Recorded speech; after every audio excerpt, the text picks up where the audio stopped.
So I retired. What now? After 36 years of teaching, I was able to retire. I enjoyed staying at home, playing with the dogs, and working in my garden. One of the coolest things I learned how to do was brew beer. But it wasn't as fulfilling as teaching. I missed the kids and making a difference in their lives. When I retired, I knew I had to keep myself busy. Initially, I started taking voice acting classes, but after that, I went to a local JC and took a few classes for a couple of years. But I always felt like something was missing. After working for over 40 years, an illness forced me to retire. So now I wake up, take my vitamins, work in the garden. I even volunteer at a cat rescue, which I dearly love. But I miss the excitement of the business, and I especially missed all the fun people I worked with. In this country alone, over 10,000 baby boomers retire every day. To put that into perspective, that's 300,000 every month, 3,600,000 every year. That's the equivalent of Maine, New Hampshire, and Rhode Island's populations combined. What is a baby boomer? A baby boomer is anyone born between 1946 and 1964, and they make up a quarter of the U.S. population.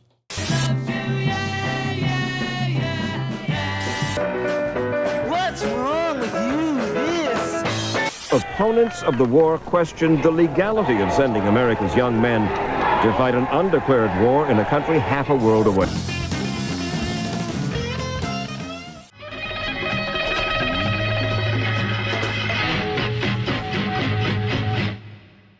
For many baby boomers, our jobs were a big part of our identity. We punched into work day after day and worked hard. After going through a very intense business for a very long, very driven and goal-oriented, and we were always clenching and trying to get some project done on time and 24/7. And then have all that suddenly stop was kind of paradigm shift. Yeah. I have met enough people who are retired and don't seem to know what to do with themselves, seem to have lost that spark, that energy. One of the toughest parts about retirement is you have to have some kind of a game plan. Otherwise, you're going to wither away. You have to have a reason to get out of bed in the morning. And what better reason is there than playing music with friends? When the lights go down in the California town, people are in for the evening. I jump into my car and I throw in my guitar. My heart beats time my breathing. We luckily discovered music in kind of a funny way, right? Yeah, Guitar Hero. Our son brought us Guitar Hero knowing he loves video games and I love to sing. So what better? And that's how we started. We played that for years. I have a controller that is just totally the paint's worn off of the Guitar Hero. We wanted to progress to playing real instruments, but we weren't sure where to get started. I signed up with a band camp a few years ago, and I met a lot of other musicians like me that were not professionals, but we wanted to learn to play better. We have a lot of fun.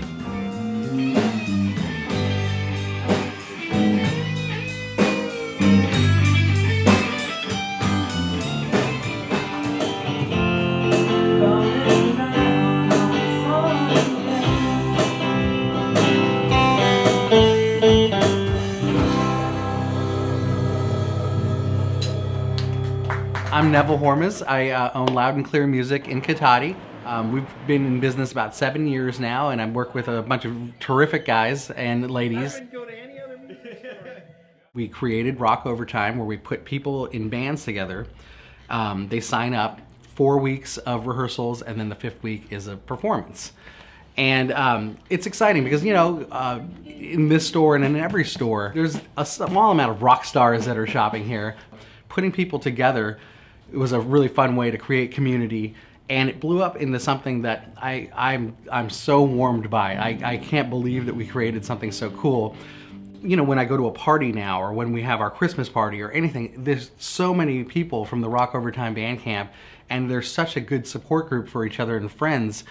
It's amazing. So that's probably one of the things I'm most proud of.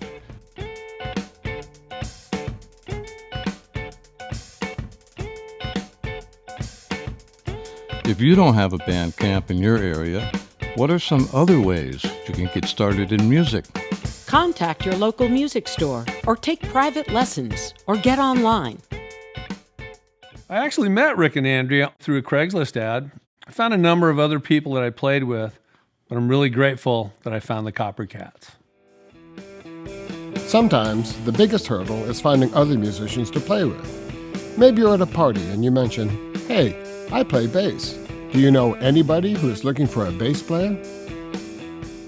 Well, that party was a gathering of all music people that I had met through band camp. My band at that time, we played, and that's on a break, we were all relaxing and chatting, and that's how I met Andrea and Rick. So now you've found people to play with. You have your band. What's next? Practice, practice, practice. We've made so many new friends through our music. We often go out and watch each other's bands play. You're good.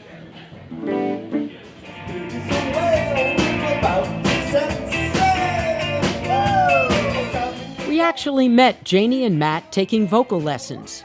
During the lesson, they mentioned band camp, and I thought, wow, we need to sign up for that. We've made a lot more friends because of that, and there's a lot more social activities. I think maybe before it was a little isolated. People have said, well, you should have been doing it. You know, it's like natural. There's some quote, I think it's from Bowie. When you get older, you become the person you should have been. Yes. I kind of feel like I should have been drumming for decades, but I was working, you know.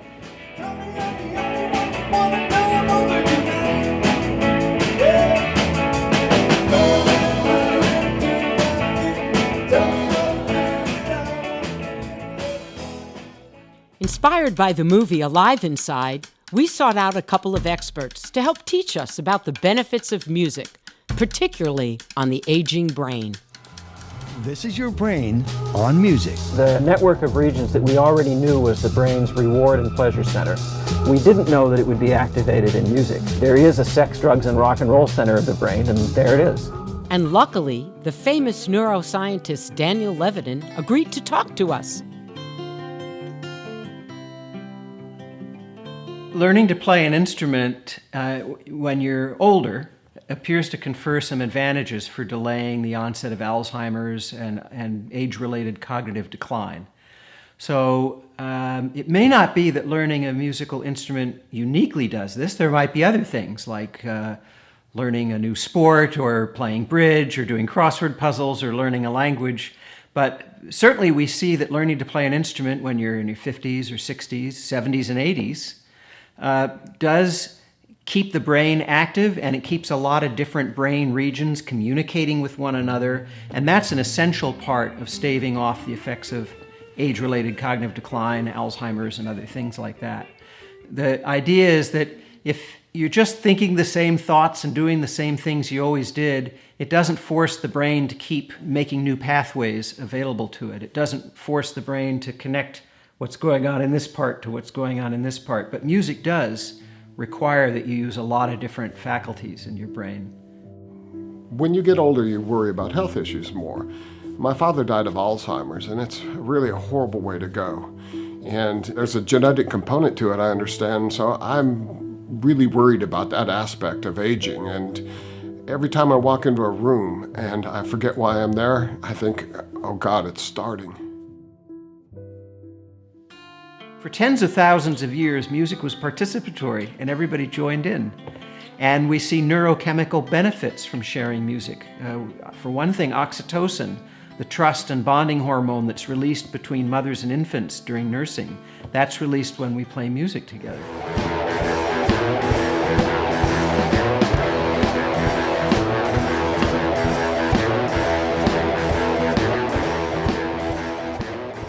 How does music make you feel? Happy. Inspired. Upbeat. Jazz. Healthy. It's relaxing. It makes me feel alive. My name is Ian Wilkerson. I'm a board-certified music therapist and the founder of Bay Area Music Therapy. Music therapy is a great resource for and preventative medicine. It can absolutely help reduce pain, help reduce anxiety, help alleviate symptomology that individuals might have from different various mental health disorders. And with the reduction of that pain or anxiety or the alleviation of those symptoms, the individual doesn't need to take as many drugs. So absolutely, if an individual can be supported with integrative medicine like music therapy or other modalities of preventative medicine that don't have to be pharmacological, it greatly will help the individual. Research shows that when a human is making music, more regions of the brain are firing off at the same time than any other human function. Because the brain is so responsive to music, because we are music, I mean, our bodies vibrate, our cells are all frequency, our heartbeat beats, we have rhythm, it's our whole physiological self is music. Because we're so connected to that universal language, and because the brain is so responsive, as science shows, it's super, super effective in regrowing those neural net pathways.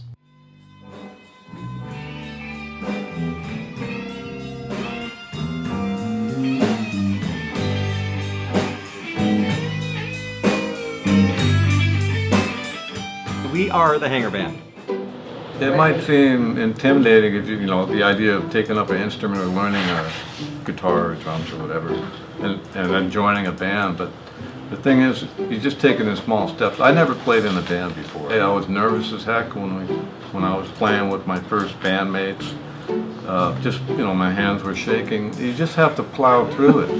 And after a while, you're going to meet some people that you gel with, and anything can happen. And it's worth the effort, worth a try.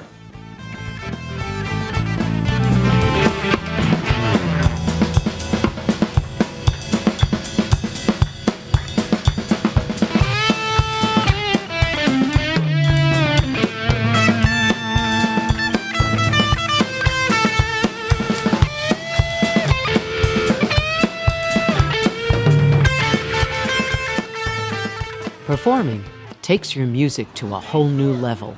It's energizing and wow, it's fun.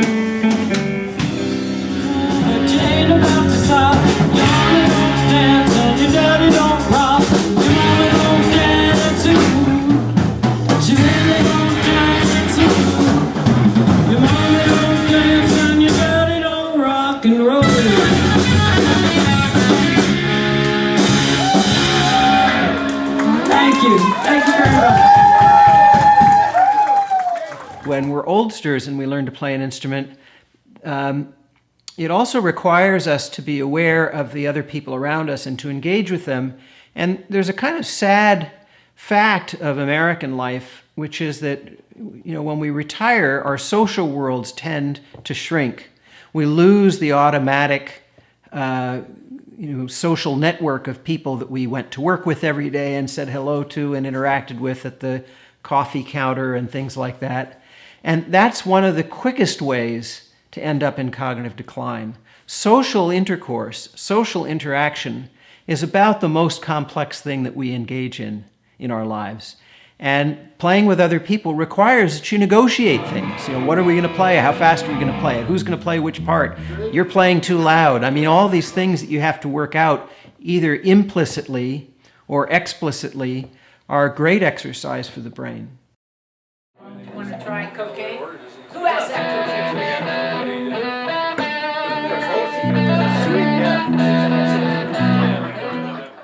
We baby boomers grew up in a really special time where there was a confluence of things going on politically, socially, technologically, and musically. And as the protest grew, so did an increasingly bitter opposition. In Vietnam exploded home.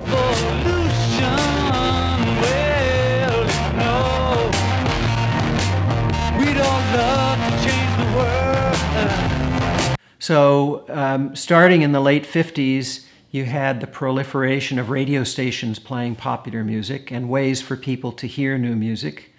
You had the technology to deliver music in higher and higher audio quality. You had artists like Bob Dylan.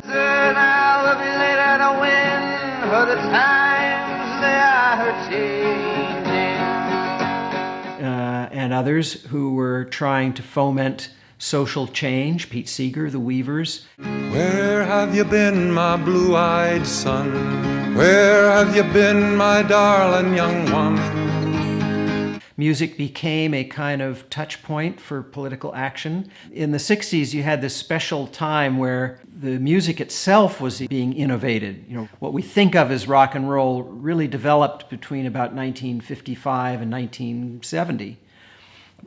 Dead center in the sweet spot of the boomer generation. Along with better technology, the ability to carry it around with you, the invention of the transistor meant that we weren't tethered to the music that was in our homes. We could take it with us to the beach or on a hike or wherever we were going. A study came out recently that patients in an operating room prior to the operation were given either Valium, benzodiazepine, or music. And the ones who received the music were showing a lot less anxiety than the ones who had the Valium, and with no side effects.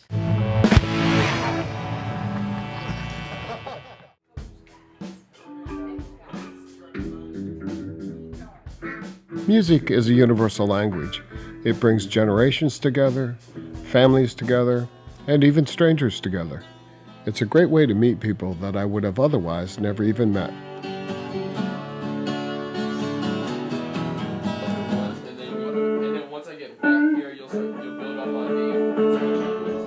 When we retired, we lost our social network. But through music, we feel more connected than ever. Throughout the year, we attend music parties hosted by our friends. And once a year, we host our own music party, Sebastopolooza.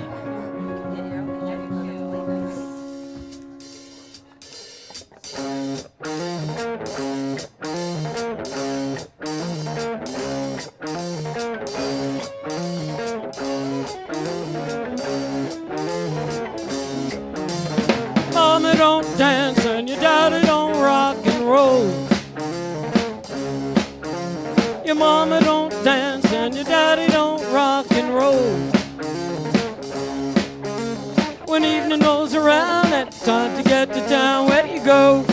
You gotta rock it, baby! The old folks say that you gotta end your day by 10. When I retired, I thought my life was ending. Then I started playing music and meeting all these wonderful people, and my life started right back up again. We hope this movie has inspired you. Get out there, try something new.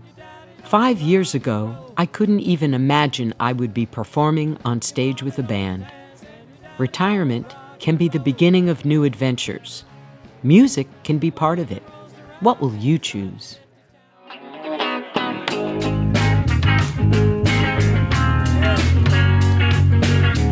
We're the Brazils. Glad to be here. Thanks to everybody. I'm gonna quit the band when things get too rough. Gonna quit the band today. I'm gonna quit the band when can't get my way. Gonna quit the band anyway.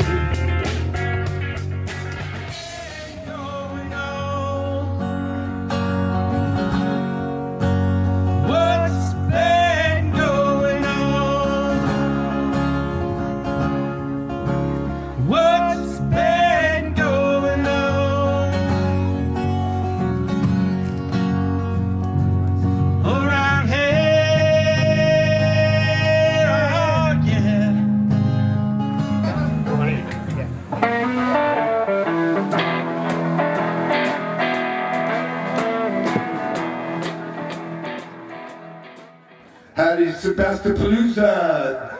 The Copper Cat Barn is over there. First time I've ever been. Really like it, really like it.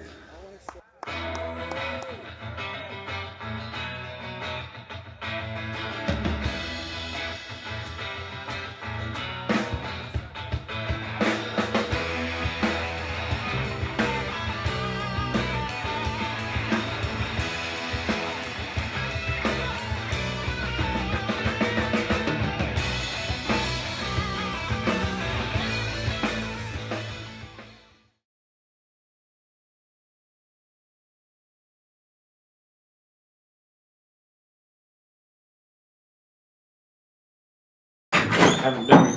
Oh, what happened?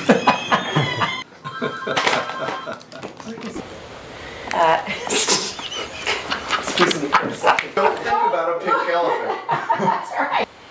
Are these cushion noises causing you trouble? Do I have to be like serious? I'm just like, you know. Dave's not here.